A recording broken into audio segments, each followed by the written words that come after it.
Shin Megami Tensei 5 Vengeance is a game that I've covered extensively on this channel. From guides, challenge runs, and even some funny clips here and there. However, when you've played the game for as long as I have, things become formulaic. I often find that even in challenge runs, I have boss patterns and behaviors memorized to a T, to the extent where I'm just going through the motions until I get to the endgame. I often wish there was a way I could experience the game for the first time again.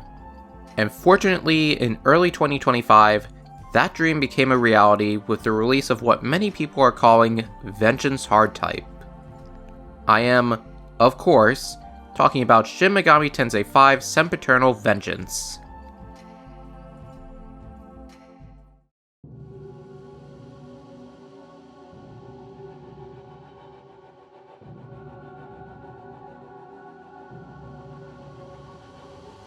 Sempiternal is a new PC mod for Vengeance created by Two Spooks, and is a top-to-bottom rebalance of most bosses and skills in the game.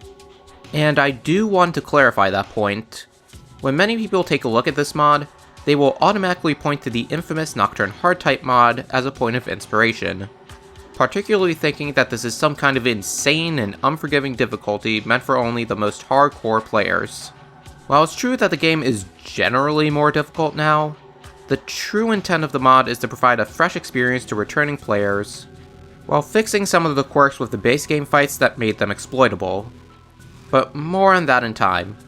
For now, I wanted to go over the biggest changes the mod makes, and give my thoughts on them, as well as point out some particularly noteworthy fights. So with that said, let's get into it.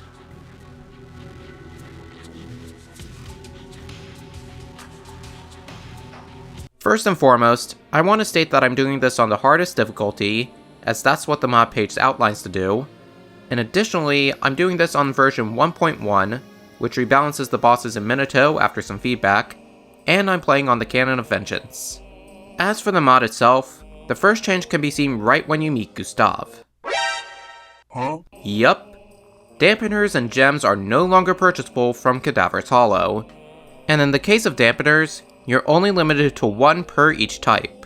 This makes strategizing for bosses more challenging, as seen with the first major boss of the game, the Hydra. As I've stated in the past, Hydra will almost always open on Fire Breath. Normally you can anticipate this by putting up a preemptive fire dampener. However, to my knowledge, there's no way you can get a fire dampener before this point unless you're willing to grind for partner spots. So there's no reasonable way you can block fire unless you grind to level 17 and fuse a Night Forest. Which I ultimately ended up doing. I know there are other ways to win, like taking advantage of ice-related innate skills, but having a Fire Null helped a ton with managing Hydra's turn economy, which by the way, most bosses have 3 of now. But where I feel the mod truly gets going is with the first Nama encounter. Capitulate to Pleasure is now single target, and applies Debilitate instead of Dekasha. Additionally, the mod adds multi-target versions of Light and Dark skills, the weak versions being Samsara and Malboj, and Nama makes good use of the latter. Oh, and by the way, did I mention the multi-hit cap against one enemy has been lifted? That's fun. Oh, also, Nama now has Megiddo, which can easily one-shot demons if they aren't prepared for it. Finally, Nama has a unique counter called Femme Fatale, which counters strength-based attacks with a 40% charm chance. All of this makes Nama way more of a handful to deal with, but in typical SMT5 fashion, not impossible. Nama will typically follow a pattern of Capitulate Tarunda Tarunda, Malboj Megiddo Malboj, Sukunda Sukunda Malboj. Knowing that Megiddo is coming, I can easily ensure my team is fully healed and buffed to guard on that turn. Oh yeah, that's another cool thing the mod does. Buffing and debuffing now affect the entire party automatically, and the previous mob buff skills are replaced with multi-type buffs, like Acid Breath, which Elagor's Andras have a tendency to spam, but fortunately that was patched out for being too bullshit. But one thing I have to compliment the mod on is its ability to play with our expectations, such is the case with Nama and Glacia Labolis. Nama is identical to her previous boss fight, however Glacia received a major rework.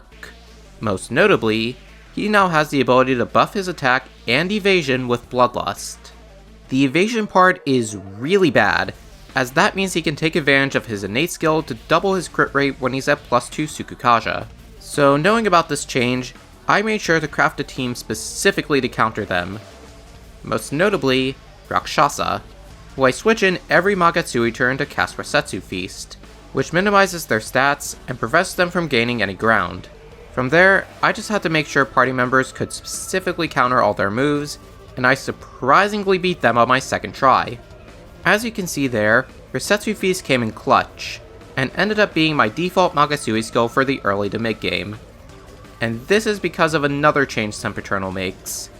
The default Magatsuhi skill is now potential, and critical can only be activated by Lucifer and Satan for your team. This change is meant to encourage experimentation, as there was never really a need to not use critical outside of niche strategies. Some of the notable ones I used are the aforementioned Resetsu Feast, the Of Chaos Periops, Shield of God, Soul Drain, and Everlasting Flow, a new Periops skill the Su Ling have that maxes all stats permanently unless countered by Debilitate or Dekaja. And that skill specifically came in handy for the Squad Dishtu fight.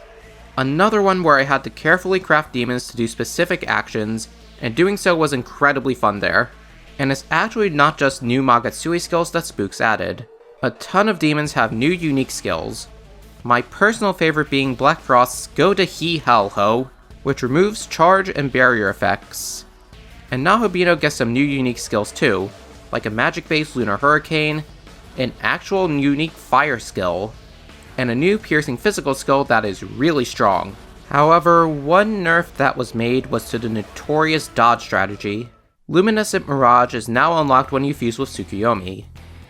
However, it is now a Magatsuhi skill, meaning that the dodge is no longer on demand. I get the intention behind this, to strategically time your dodges to prevent spamming and trivializing bosses. However, with the needs the Magatsuhi gauge has to fill, I found myself barely using it, which also meant skills like Intercalation and Paraselene Blur, which by the way now has a Pierce effect, saw no use in my playthrough. But what about Omnipotent Secession?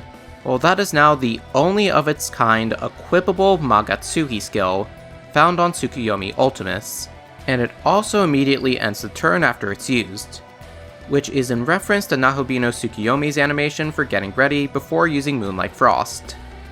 A neat twist, but again, I barely used it because I found other uses for the Magatsuhi gauge. And that's another thing. The more and more I was playing the game, I found that Nahobino was attacking less and less, and was more or less supporting with items or super buff Canopy Veil. So after making it to Taito and getting Art of Essence 3 and all the proficiency miracles, I pivoted Nahobino to a pure support build, with Nama's affinities, Canopy Veil, Evergreen Dance, and a buffed Miracle Water as a healing skill, and then fused the Kadishtu as my main battle units. And can I just say that the mod made me appreciate the Kadishtu way more than I already did.